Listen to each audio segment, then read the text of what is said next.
Magandang araw mga kapuso, ito po ang kapanapanabik na ganap dito lamang po sa House of Lies. Hanggang ngayon ay wala pa nga silang nakikitang magiging donor ng bone marrow dito kay Jasmine, lalo pat palala ng palala na ang kanyang kalagayan. At habang tumatagal ay kailangan na talaga may magbigay ng bone marrow o magiging donor sa kanya mga kapuso.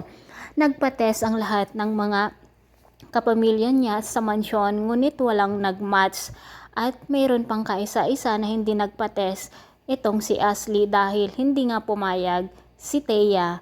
Dahil kung pumayag ito ay siguradong dito na malalaman ni Marge na magkapatid nga sa ama sina Jasmine at Ashley mga kapuso. Kinausap naman ni Greg itong si Yoli na kung ayaw niyang mapaalis sa kanilang bahay ay tumahimik lamang ito. Ngunit hindi naman natatakot si Yoli dahil nga po alam niya lahat ang sikreto na tinatago dito sa pamilya Torrecampo. Samantala tuluyan na ngang pumunta sa Amerika si Edward at iniwan na nga niya ang kanyang problema mga kapuso. At pati na rin itong si Thea at Ashley ay iniwan niya. Nagpaalam muna siya dito kay Marge upang sa ganon ay mapanatag daw ang kanyang loob.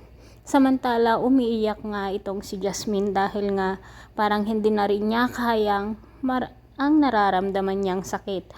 Awang-awa nga si Ashley dito sa kanyang pinsan na gusto niyang tumulong, ngunit matigas talaga ang desisyon ng kanyang ina na si Thea na hindi pwedeng magpa-test ito mga kapuso.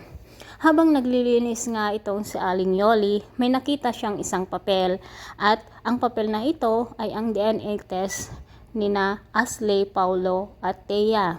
Agad nga siyang tumawag dito kay Marge at sinabi nga ang tungkol dito mga kapuso. Sana walang hahadlang dito sa pag-uusap ni na Marge at Yoli dahil nga awang-awa naman si Yoli dito kay Marge.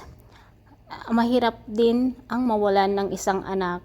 Kung kaya't sinabi nga ni Yoli dito kay Marge na kung may maitutulong siya ay gagawin niya ang lahat. At ito na nga ang pagkakataon, ang nakita niyang DNA test na si Ashley nga ay ang kapatid nitong si Jasmine.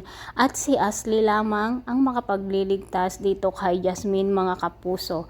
Kapag malaman ni Marge na kapatid nga ni Ashley itong si Jasmine, sana hindi mauna ang kanyang galit dahil nga itong si Ashley ay ang bunga ng pagtataksil ni na Paulo at Thea. Sana isipin niya muna ang kaligtasan ng kanilang anak na si Jasmine dahil nga umiiyak na rin si Marge dito sa kalagayan ng kanyang anak.